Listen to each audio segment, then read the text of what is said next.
1 week after a man was shot to death by police on the steps of a Long Beach church, his family is demanding answers. Air 7 was over the incident when it turned deadly. You can see 38-year-old Brandon Boyd as he was shot during a standoff last week. Officers say he was holding a gun at the time. The shadow is right there. Eyewitness News reporter Jessica DeNova spoke with his loved ones and joins us now live. Jessica? We're right outside the Long Beach Police Department where we just got some updated information. Among the demands from Brandon Boyd's family, they want the charges against his sisters and niece to be dropped. The three were arrested shortly after that officer-involved shooting. Police say, they just told us a little bit ago, that 3 people entered the crime scene and refused to comply with officers' commands.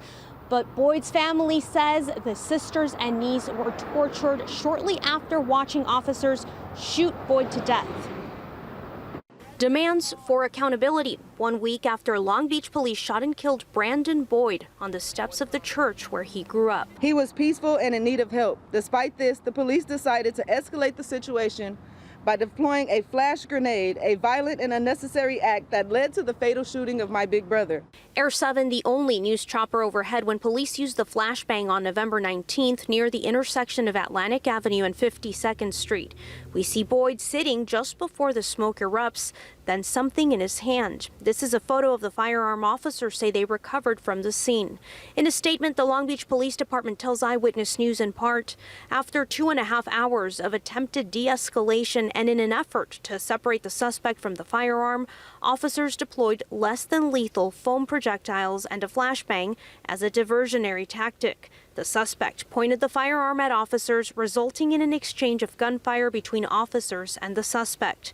One officer was injured with a gunshot wound to the arm. Boyd was killed. He's leaving behind 6 children who will now grow up without a father. Family says it was Boyd himself who originally called police to get help as he struggled through a mental health crisis.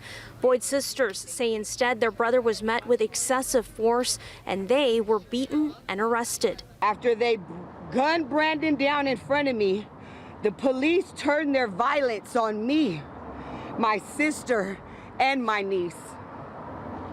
We were begging them to stop, but instead of showing us a shred of humanity, they brutalized us. With Black Lives Matter Long Beach standing by their side, Boyd's family demands the release of the 911 call, the names of the 4 officers involved, police body camera footage, and charges be dropped against Boyd's family arrested that night. We want to charge the officers who killed Brandon with what they did, which is murder.